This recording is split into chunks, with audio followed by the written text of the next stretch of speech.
Verily we bid you to the noble and steadfast comic vault. I be Captain Logan, keeper of the vault, and this be Dan Torrey. Hello, Dan Torrey. Hello.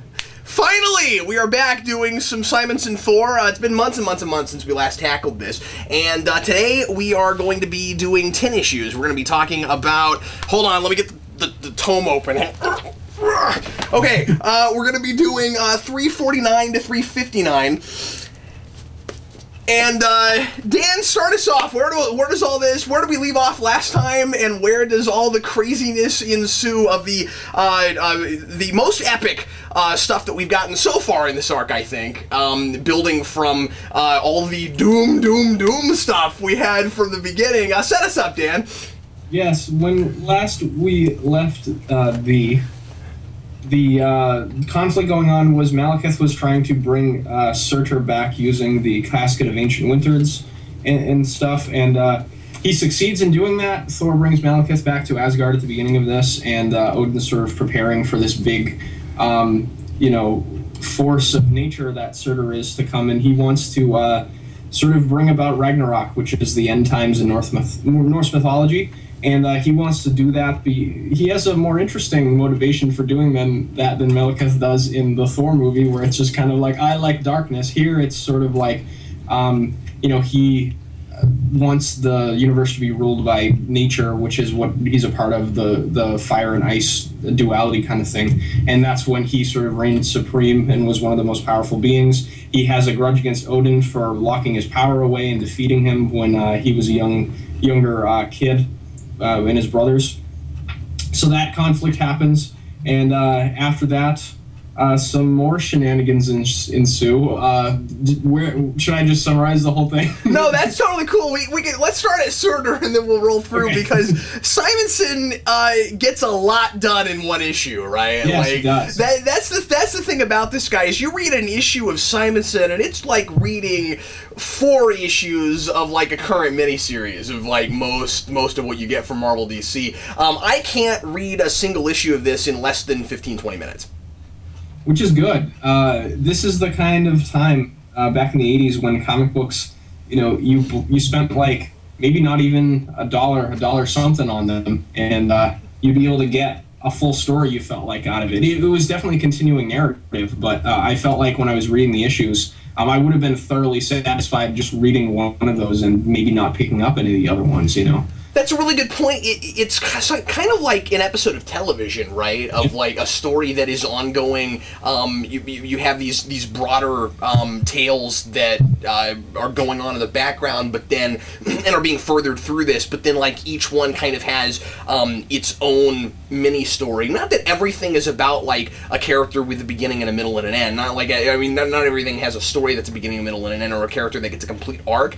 But like, the issues definitely feel cohesive, right? Like they're about something. And the thing about Simonson is, and I think this is true of a lot of, especially Marvel of this period, is that it is wordier than it needs to be. That's something that we've talked about a little bit in the past, where this being a visual medium and visual storytelling, kinetic panel for panel storytelling. There's a lot of places where we are told what's going on. We can clearly tell what's happening, right? Like we don't really need thought balloons for like, and now I am doing this. It's like, well, I can see that you're doing that, and that's a little distracting if you're not used to this era of comics. I grew up with this kind of stuff, so I don't have any difficulty reading it, but it is, I do find myself sometimes wanting to skim a little bit here and there.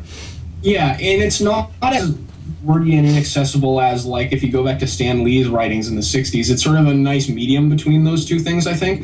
And this has the kind of Chris Claremont syndrome that he had with his X-Men, where a lot of the time, if you read this collected form and you're not reading it month to month, the recap from issue to issue gets a little tedious because he's writing it in such a way so that anybody can pick up the issue and know what's going on. But when you're reading in collected form, that's not going on at all. So you're like seeing repeated scenes to some degree. Sometimes, not that it's like gratuitous or anything, where like half the issue is a repeated scene. It's usually just a few panels to catch people up, but that's definitely something that I noticed too in terms of how wordy it was. Yeah, you'll get to the end of an issue, and like you'll have a big cliffhanger, right? And then you'll turn the page to get to the next issue, and it begins with the exact scene that you just had. And like I said, it's hard not to just skip past that and get to the next part. And if you did, you would miss nothing. Right.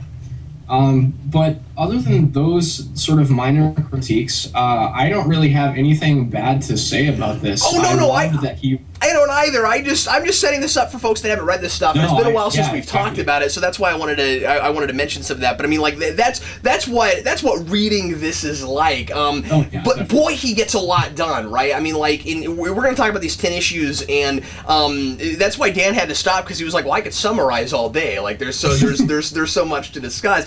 So let's start with the Surtur thing. You were talking about his motivations. What I think is really cool about him versus the baddies we've had in the past in this run, Loki and most importantly Malekith. This guy is a force of nature, right? Like those guys chose to be who they are. This guy was built this way. He was born this way. He's an elemental, and that's really extremely important because he has this. He's able to validate his actions because he doesn't require validation. He's not. He doesn't have like a code of ethics or anything. Surtur has existed longer than anything. He was there at the dawn of time.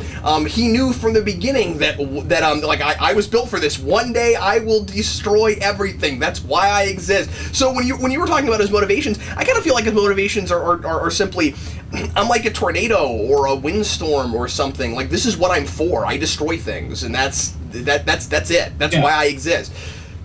And since he's been there since the beginning of time, they don't really necessarily mention it, but you can sort of think about how he views like life in the Asgardians in general. Like, him destroying the Earth has no repercussions on him. So that's why he's so gung-ho about it. Like, he doesn't have any sort of empathy for anybody. That's a really good point. What's kind of interesting about him is you would expect this to be an incredibly two-dimensional character, right? And he is and he's not. He is to the degree that he needs to be to realistically be the thing that he is, right? But like you don't want this guy to be humanized. That wouldn't make any sense. No. but what I really dig is Simonson can make even this guy fun to read about. Like, he has a personality, and he's kind of funny sometimes, like most of these characters are. And also he's clever. I think it's really interesting that this guy being a force of nature, you'd figure kind of like the Borg in Star Trek. We always talk about them as a force of nature. You figure that he would just like come right at something and not have any plan beyond might. You know what I mean? He doesn't need anything but his evil fist. And it turns out that he's capable of great subterfuge, and it's because of what he is. His big plot in this, when he finally gets to Asgard, is I'm going to get all of the gods from Asgard to go to Midgard because they think that's where I am, and then I'm going to, because that actually is where he is, but I'm going to trick them into opening up the gateway to Asgard from there. And so he basically sets Thor up to create a big storm so that the Rainbow Bridge will appear. Which, by the way, I didn't realize rainbows were the Rainbow Bridge. I was like, oh really? This is quite fanciful, isn't it? But what I really like about, so I mean, like, it's a little silly, but in this context, I totally bought it. Like, I didn't even think about it until I stopped and I thought about, wait a minute, the rainbows are the Rainbow Bridge? But anyway, but what I like about it is that he's an elemental, and he understands how to manipulate the elements. And he understands how to manipulate people too, because he's playing on Thor's love for humanity. It's Thor's choice in that situation is see New York City razed by this fire, the elemental force of Surtur, or open the Rainbow Bridge for him and save the people of New York City. Like, he knew Thor was going to choose the Midgardians over, his father in Asgard, not even thinking about it. Like, Thor wasn't necessarily thinking of the repercussions right away, but even if he was, I have a feeling he would have made the same choice anyway. Yeah, this is all about compassion versus power, right? We have, all the way through this, we see several characters, especially Beta Ray Bill and especially Thor, having to choose between having to think about like saving the people they care about versus helping out or preserving the people they care about over doing the thing that makes most sense for the battle. So like their strategy in various places gets compromised or almost compromised because, as is said many times in this, they're being led by their heart over their head, and they have to fight. So it's really interesting seeing these characters, because I think this book is all about battle strategy, and it's really interesting to see these characters having to find a balance, a midpoint between being a fully compassionate person and being a total cold strategist. So they all need a part of Surtur in order to beat Surtur. Yes, exactly. But then it is an act of compassion that finally defeats him naturally. You have to do it that way. And so, their compassion, the Asgardians, and also Beta Ray Bill, because he's immortal. But right. the Asgardians' greatest weakness and greatest strength simultaneously is their compassion, whereas Surtur's greatest strength and greatest weakness is simultaneously his lack of compassion.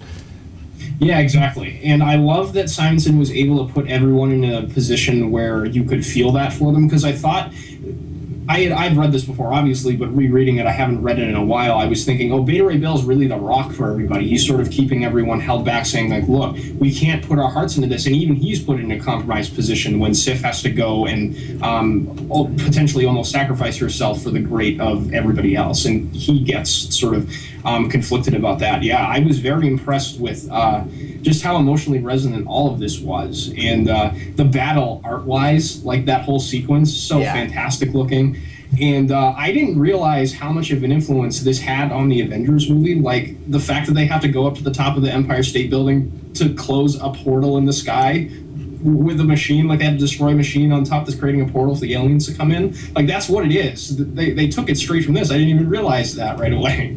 Yeah, and of course, I've never read this, so I was also blindsided by that. I was like, wait a minute. And, I'm seeing the movies all over the place in this. And to a degree, and I said this when you and I talked about the second Thor movie, every time I read more Simonson, it makes me like the Thor movies just a little bit less. And the reason I say that is because they borrow a lot from this stuff, because this is the seminal run, right? Yeah. You've got this and you got JMS, but like this especially. The thing is, they do a lot of things in the movies that are representative of this, that are clearly deriving from it, but they never go far enough with the ideas. And so, Yat Malekith, but we didn't really get Malekith. Even like the destruction of the Rainbow Bridge, the way it's handled here is really cool, because gasp, shock, and awe, it actually causes problems. Like as the Rainbow Bridge gets shattered, and by the way, that was a really cool moment with the shards of it coming down in Midgard. I was like, that's really cool. But also I think that's supposed to make it kind of heavier for us. When we see that happen, like, okay, now it's going to be more and more difficult for them to go back and forth. So anyway, then you get to the movies, and like they sort of do that, but then it becomes too easy too quickly to get back and forth. And so here we have like issue upon issue where. And obviously, we've got more space to do things in this, but you've got issue after issue in this with the destruction of the Rainbow Bridge, where you've got Asgardians trapped on Earth, and which we'll talk about. Which is so much fun because it's hilarious. So anyway, what else do we want to talk about with the Surtur thing? We get the sacrifice of Odin. Yes, we do. And the sacrifice of Odin, I think, was one of my favorite scenes in this run in general, because you had discussed a little bit about, me and you had talked a little bit about the Loki showing up before we were recording, and it makes so much sense that Loki would come and try to help them, because, he wants to rule over all the 9 realms, and if they get destroyed, obviously, he's ruling barren wasteland. Like, what would be the point of that, even if he survived? He says a charred cinder. Yeah. Yeah, exactly. So we have Loki show up and try to help them, which I thought was a very touching scene, especially for Odin. Like, even if there's a love lost between him and Loki, like, you can tell that he's happy to have both of his sons fighting alongside him in this battle to save, reality itself. That was just really epic, and I liked that whole scene. I liked how, moving forward, the sacrifice of Odin affects every Asgardian in some different way. I love how Loki is scheming in the background to try to take over the throne, but other people, like the Enchantress, are trying to undermine him slightly by doing other things. Like, it's scheme upon scheme upon scheme. Yeah. And Thor is sort of, like, oblivious to all of it, like, thundering through everything, which is really fun, because that's what Thor's supposed to do. Yeah, you wonder how in the world Simonson keeps it all together, right? Because you can tell he's got a definite handle on what all is going on. He never gets confused, even while you do. We've talked about that a little bit earlier on in this, and as it keeps going, it gets more and more compounded. All of the politics of all that are really interesting. All of the kind of double crosses and triple double crosses, and it's very Shakespearean in that. Oh yeah, absolutely it is. I think that Simonson has an incredible grasp, and especially with such a large ensemble cast, because, this thing is called The Mighty Thor, but we have multiple protagonists in this, and, we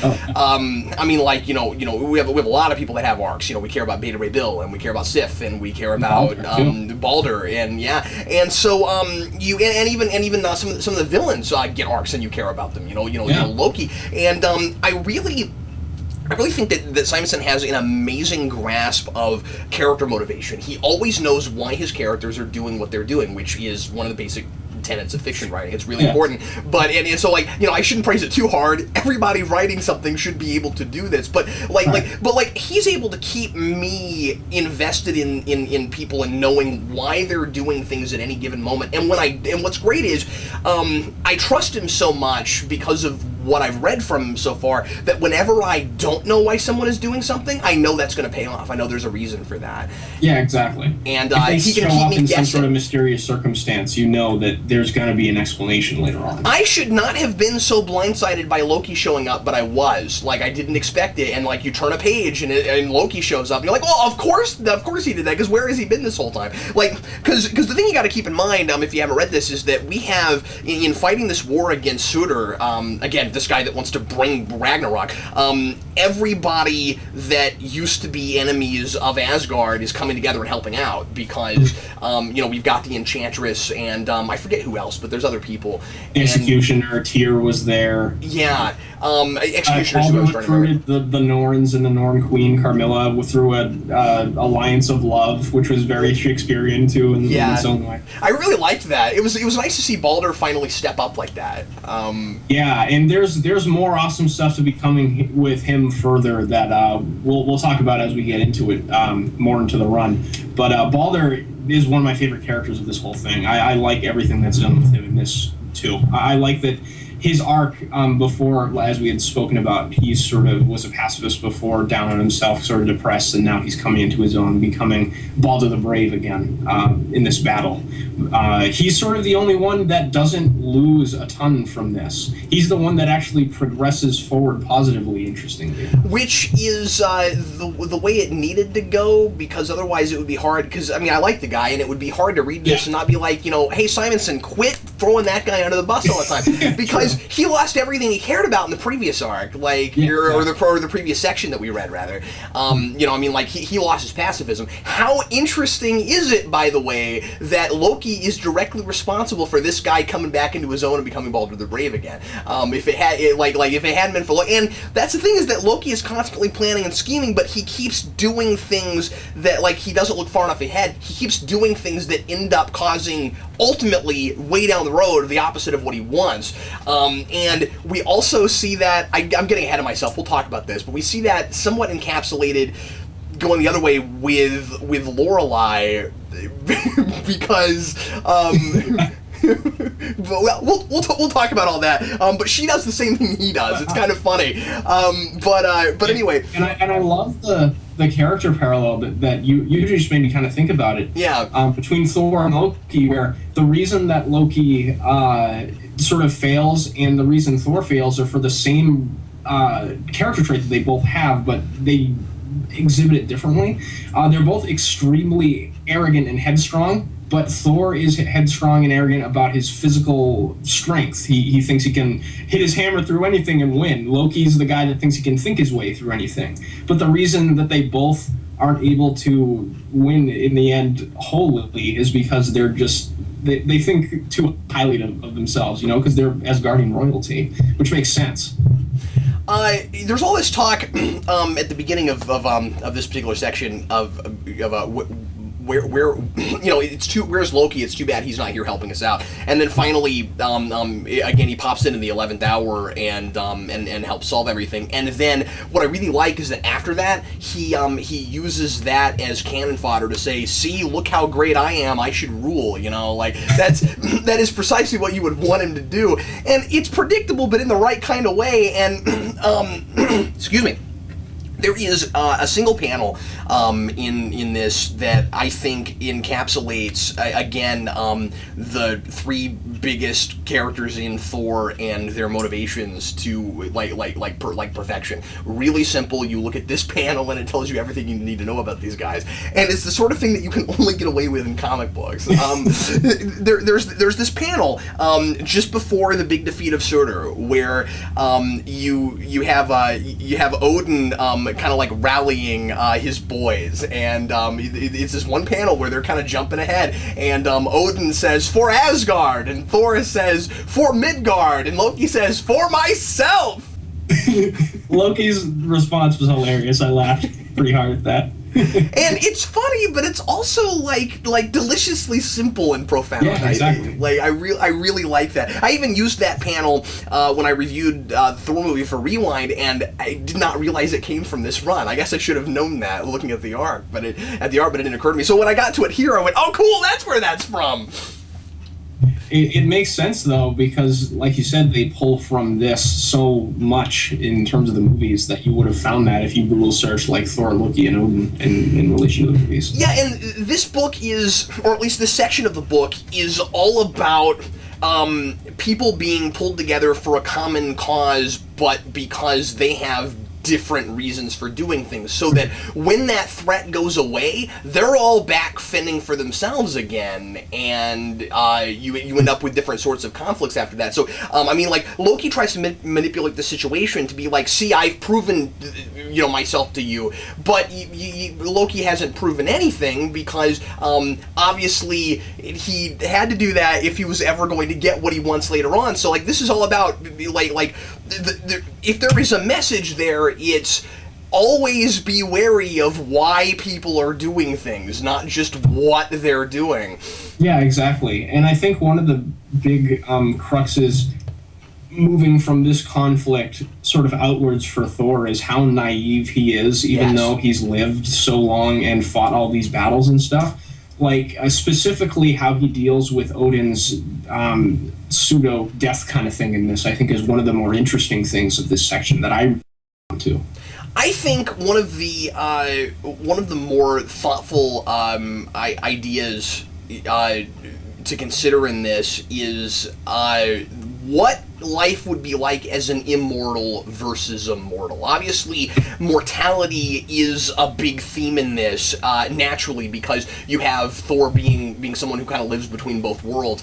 He sees himself as a god, and he is an immortal, but he loves Midgard, and he loves those people. And of course, there's even a couple mentions here about how Odin wouldn't let him get with Jane Foster, and there's some kind of speculation as to why that was, and how maybe Thor would have wanted to give up his godhood for her because humans live such short lives. There's a lot of exploration here, especially with the Warriors 3 on Earth, and also Sif and Beta Ray Bill talking about what the perspective is of gods versus the perspective of mortals. And one of the things I really liked that Sif said was she's got a line about how mortals think faster on their feet because they have so short of a time to live that they wouldn't accomplish anything if they couldn't learn how to do stuff really fast. And so she's almost implying that gods can like afford to be slower on the uptake.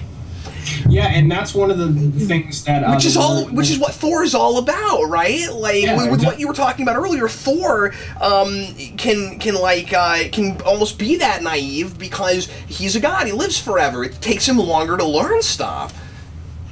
And that's a great explanation, and they explore this a little bit for why Asgardian society is so much like medieval or Norse kind of esque technology. It's magical, but they're still using hammers and swords and armor and shields and stuff. And like, there's a scene where I think it's one of the members of the Warriors 3 is talking to a soldier as a machine gun, and they're talking about how like they could take out a bunch of their enemies with these machine guns, and that's why their society, technology-wise and not necessarily culture-wise, I suppose, because they're highly cultured, but like their technology hasn't advanced fast because they're not able to think as fast. They progress slower. Yeah. Maybe if the Asgardians existed for like millions of years, they would get to that point. Who knows? It's sort of an interesting idea. You know? Or if suddenly they all lost their immortality. Exactly. And like we were talking about earlier, motivation. This book is all about why people do what they do, and then the ultimate culmination of those things. I think it's really smart. One of the other things that I like perspective-wise with the gods and mortals kind of thing that you brought up was the issue where Thor goes and visits his great-grandfather unexpectedly. We don't find that out until the end of the issue, but that's probably my favorite issue in the book, where Thor has to sort of deal with the fact that death has never really been a permanent thing, even if it happens in Asgard. Like, you either go eat and drink for eternity and just party, or you go to hell and your soul is there and it's miserable, but someone can come save you. Like, there's still hope. And Odin gets trapped in like limbo, sort of Surtur's realm. I don't remember exactly. Muspelheim, I think it's called. And he gets sucked into there with Surtur, and they don't really know what happened to him. And Thor's thinking to himself, he's like, well, maybe. In his great-grandfather talks about this too. Maybe mortals live happier lives and are able to appreciate more because there is an end in sight, so they make the best with what they have. And I liked that there's a lot of discussion in here about maybe mortals can do things that are better than gods in ways. Like it's all very, very interesting. I liked all that quite a bit. Yeah.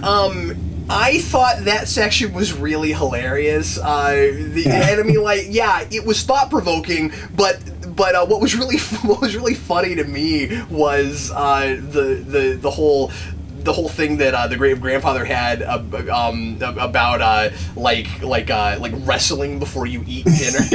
Like, before every meal they have to wrestle each other.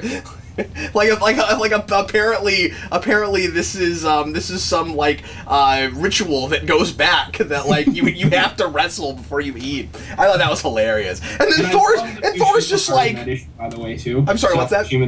Yushima did a great job with that issue too, art-wise. I thought he was great. Phil, and he draws more later on, but yeah, he kept the tone consistent, and I'm a big Yushima fan. He's awesome.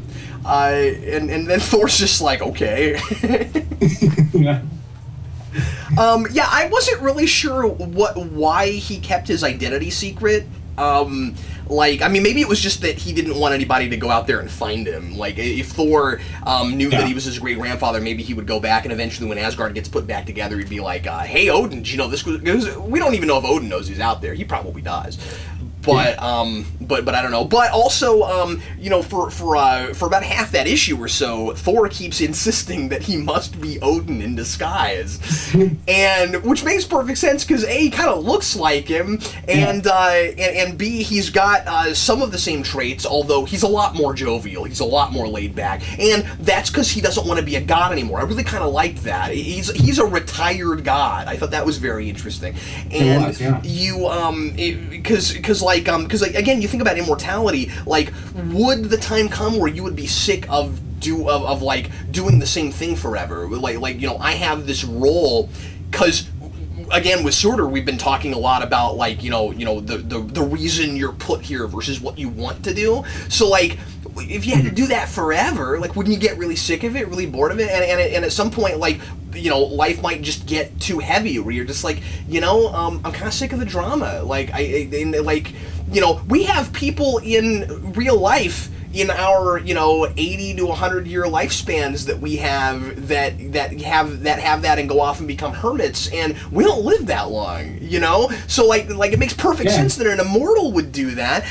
But then, so I guess when you get to the end and you get the payoff that he's actually Thor's grandfather, it's kind of nice, even though I still can't entirely figure out why he doesn't tell him that, but like, it's kind of nice that we learn that, because it turns out that he kind of is somebody in disguise, and so there's at least a payoff for all of that talk about, you're Odin's a master of disguise. It's like, well, I was too, Yeah.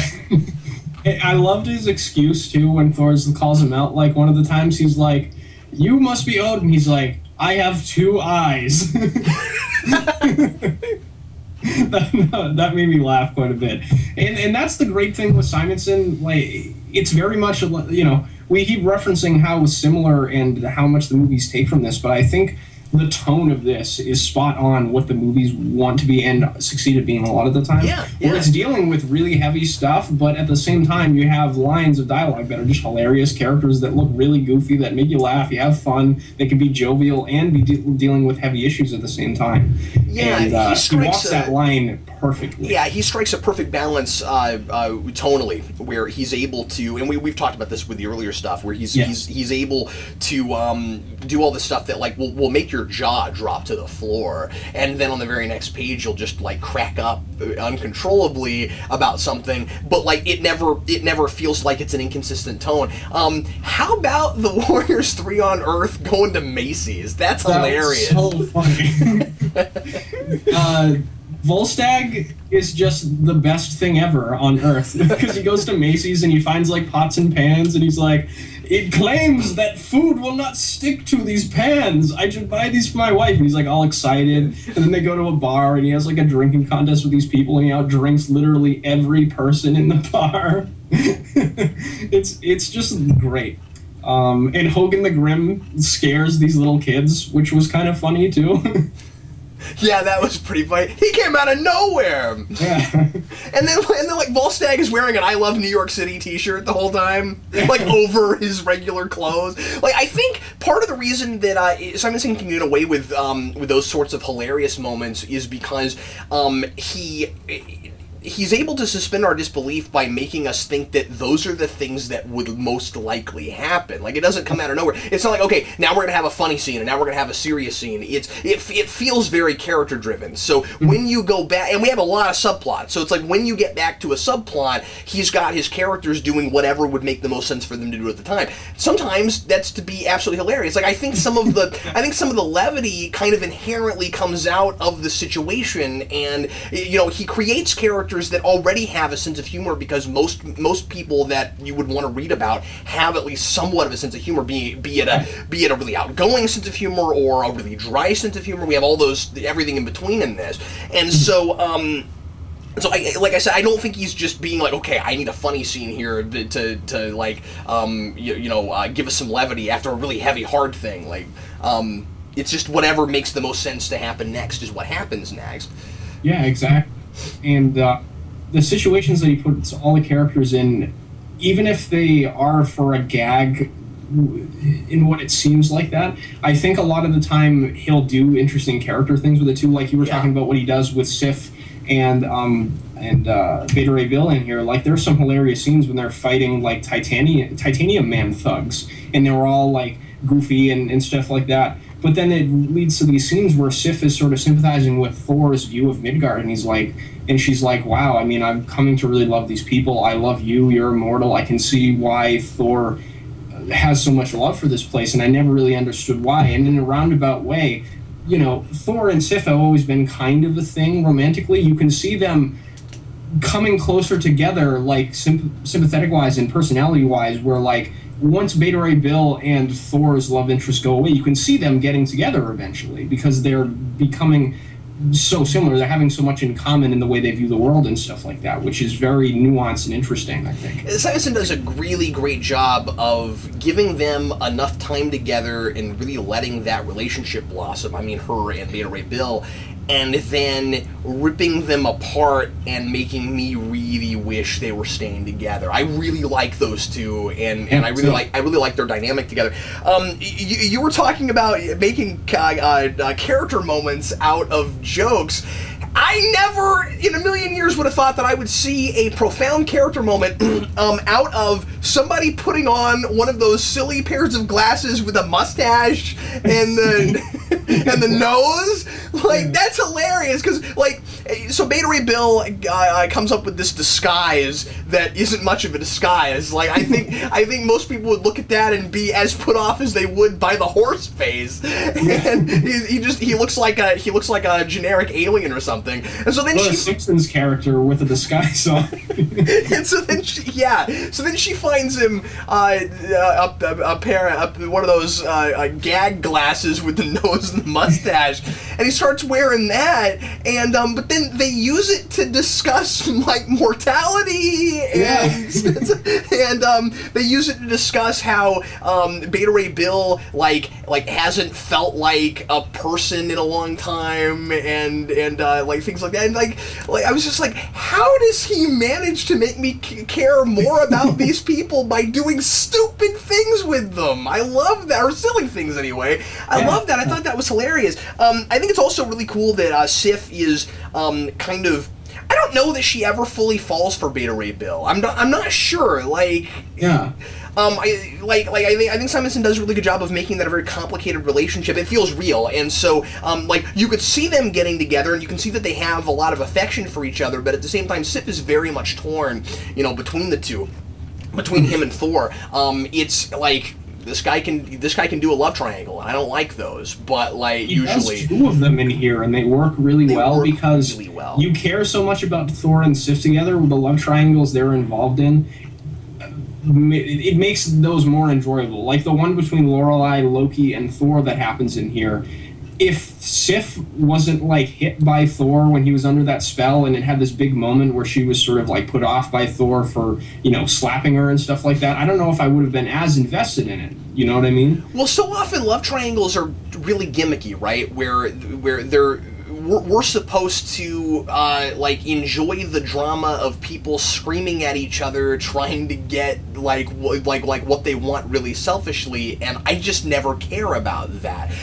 What really helps this stuff work is that we have characters who have, at least with the Sif one, we have characters that have a lot of respect for each other. Thor and Beta Ray Bill, while each of them really cares about and would like to be with Sif, they wouldn't let that get in the way of the deep connection they and respect they have between each other too. Oh yeah, exactly. I mean, Thor talks about when he's on his journey home from getting the kids in Frigga from that place they were hiding out in one of the frozen Asgardian realms. He's talking about how he has this mutual sort of respect for Beta Ray Bill, and how he would never try to come between them. Let's talk about the love potion thing, because while I generally resist the love triangle thing, and he makes that work pretty well here, I doubly resist the I'm not myself situation, and we've got that with Thor throughout. Like, we've had that since the beginning of this, and Lorelei keeps coming up with way after way to keep controlling Thor and manipulating him, and sometimes it's funny, and then sometimes I find it a little tedious. I'm ready to get past it. So I was glad that we finally got through it here, and that it went to its furthest degree, because once she is completely controlling him and he's ready to put Loki on the throne, he's hilarious. Yeah. He gets his cape away and stuff, and Enchantress convinces him to go talk to her and tell her that he's decided to put Loki on the throne. The smile that he has on his face when he's flying with the hammer is hysterical. It's hilarious, but I guess there's I think it's playing a little bit for novelty, because I don't think you can do that kind of thing without playing it for novelty, right? Because the thing is, we're not really. I don't think it's possible to really like further a character while he's not himself. When you're being completely controlled by another person, be it like possession or mind control or something like that. This is something I've always struggled with Smallville. You walk a really thin line between, are you just like letting a reader or a viewer get to see this character do something really silly that they wouldn't usually do, just it's their body but not their mind, and then at the end it didn't mean anything, or are you really saying something with it? I think Simonson does a decent job of getting Thor to a character place with it, kind of, but it still, for my taste, just takes too long. I found it a little bit tedious. The humor, I mean, I can see where you're coming from, definitely, but the humor got me through it enough. I was just laughing and having a good time. But yeah, I can see how since it was running through like 2 trades worth of what we've read so far, I can see why you would feel that way. But also because of the mead and stuff, it's been running well before that. I mean, like, she was like, it wasn't complete mind control, but like he was being influenced pretty hard by her even when he was going to get the casket. And so when you have exactly, which was the trick. Yeah. So when you have I forgot. This was one trade for you. I can't remember because I'm reading it in this big, huge, giant tome. But anyway, when you have a character who is being heavily influenced by mind control or by or by some kind of persuasion powers, you can't trust them. You can never be sure why exactly they're doing what they're doing. If that kind of influence is there to any degree whatsoever. So luckily. Simonson sets up the rules pretty well, where you can tell that when it's just the mead, whenever it's not about Lorelei, you can pretty well be sure that Thor's just doing what Thor would do. But anytime she's involved, it becomes more of it becomes more ambiguous. Then when he's completely mind controlled, he's just he's gone. He's totally mind controlled. So I'm not coming down super hard on it. I was just ready for that to be over. I was ready for the mead thing to be over. I already wasn't in love with that. But then, because I didn't drink the mead, so I wasn't in love with it. But then one thing I do really appreciate is that he does have Thor resist it pretty hard. Yes, he does. And so you do see him trying to get past it, and he's not. He at least has good strength of will, even if he isn't like the smartest. Being in the universe. Yeah, and it's interesting. I think the way that he's able to cure himself of it was actually pretty clever, where he was jealous that Loki and Lorelei were about to sleep together in that scene, and he sort of channels that jealousy into saying, Loki, if you don't undo this spell, I'm going to be really jealous and hammer your head off right now. Oh yeah, that was fantastic! Yeah. So he used like the emotion that he was being controlled by to get out of the situation. I thought that was pretty clever on his part. It ends in the best possible way. I'm just glad it didn't go for another trade or two. Yeah, exactly. That's all I'm saying. Simonson, the way he draws Lorelei she's gorgeous. She looks amazing, and Enchantress too. And I mean, it's neat because he's being, Thor's being manipulated, mind controlled, and I guess he could fall for pretty much anything that had those powers. But I like that when this is all about look how beautiful I am, and then the reader's like, it's true. You could see her. You can buy the seduction, and I really kind of appreciated that. Especially on Loki's part too, since he's such a antisocial kind of personality, where he's sitting up in his castle all by himself all the time. You can see why, even if through his plans, how he would have been immediately seduced by her even without mind control, because she's so good looking. And I guess what makes it a little bit more interesting is that Lorelei is also being manipulated and doesn't realize it this entire time. Because if I remember right, because there's a lot going on in this. I'm hoping that I'm remembering this correctly. Isn't the idea that to get back at her sister, the Enchantress put a spell on her so that she had the same thing with Loki that she's trying to get Thor to have with her? Yeah, she put a spell on Loki when he touched the Odin's scepter that he found. So that's right. Loki would be irresistibly attractive to Lorelei. Yeah, which is hilarious. But and what I really like about that is that kind of makes what's going on here with Loki almost getting the throne entirely the Enchantress's fault.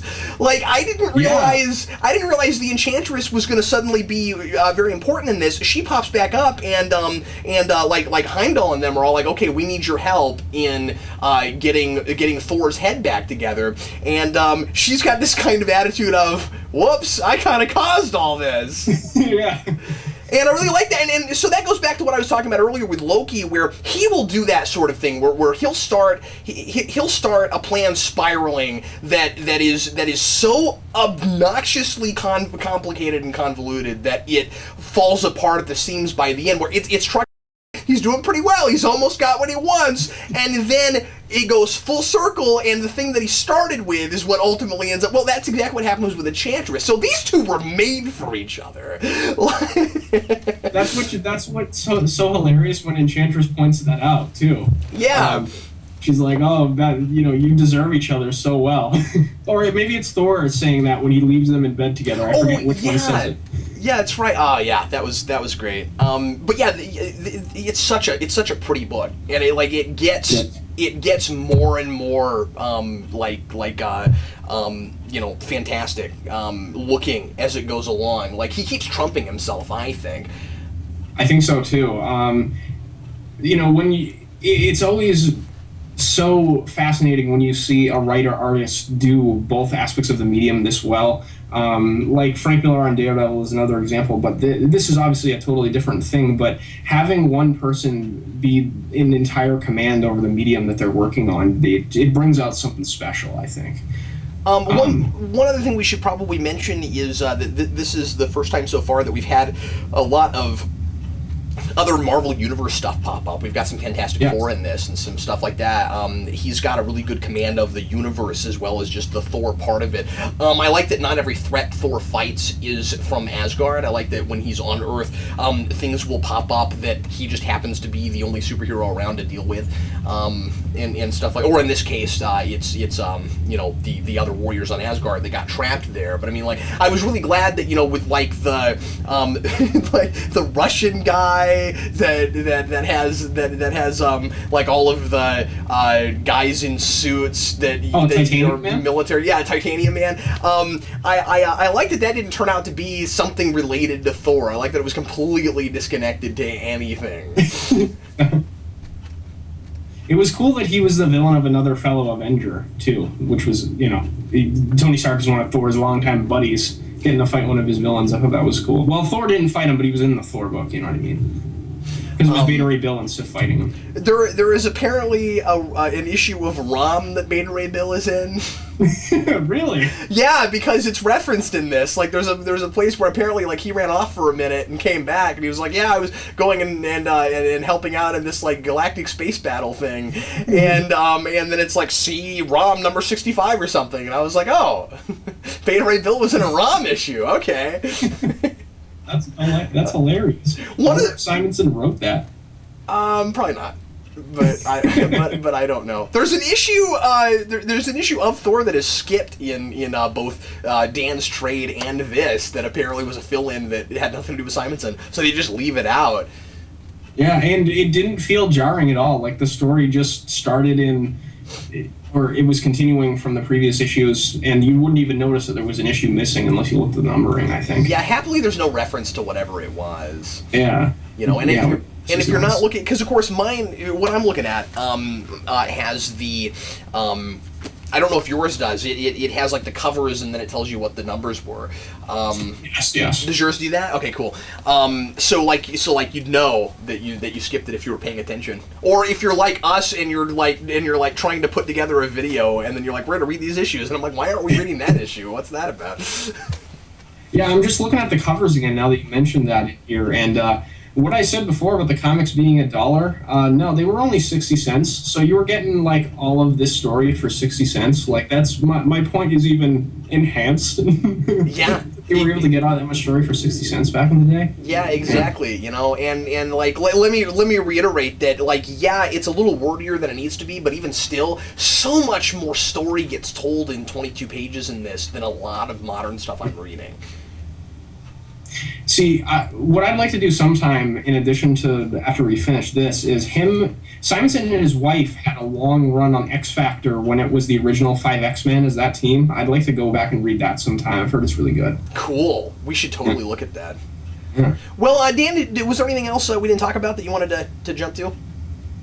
I don't think so. I was just, again, very, very pleased with this. This run is one that I haven't revisited in a while. I haven't even read through the whole thing more than once. Like, I've read through parts of it more than once. But as I'm going back and revisiting it, I'm just realizing how great it really is, and how much I really like it. This is Thor, man. If you're going to read anything Thor, this is what you got to pick up. Yeah, well, and I'm still really glad that you kind of got me to start reading Thor. I mean, like, we had a viewer that sent us this that I promise I'll get it back. We're gonna get this done. But like you started talking this arc up, and I mean, like, I was gonna or this run up, and like I was gonna read it, but I was like kind of like apprehensive about it, reluctantly. I was like, oh man, Thor, I just don't care. And then boy, just after the first couple issues of this, I was like, this is totally different from what I expected, and makes me like things I don't usually like. I'm so not a sword and sorcery fantasy guy, and this stuff is just like, it sucks you in. You know what I mean? Like you don't have to already like this kind of thing. It made me like this kind of thing, or at least within the context of itself. And so I'm just really impressed by that. No, I can definitely see where you're coming from, and that's good to hear, because I'm already sort of partial to sword and sorcery kind of fantasy fiction and stuff like that. I like that sort of setting, so that's why Thor was kind of my wheelhouse, like, to read. But it's very telling of the quality of the storytelling that I was able to suck someone in that isn't a fan of that kind of thing. And I think the thing that helps with Thor too is a nice blend of fantasy and science fiction. It's always been walking that line, which is interesting. Well, everybody, thanks as always for watching the Comic Vault, and Dan and I will be with you again very soon to cover the next section of this, and we're going to try to knock out as much of this as we can before Agents of S.H.I.E.L.D. comes back, so look forward to that, and in the meantime, we're going to bid you farewell. I'm Captain Logan. And I'm Dan. And happy reading.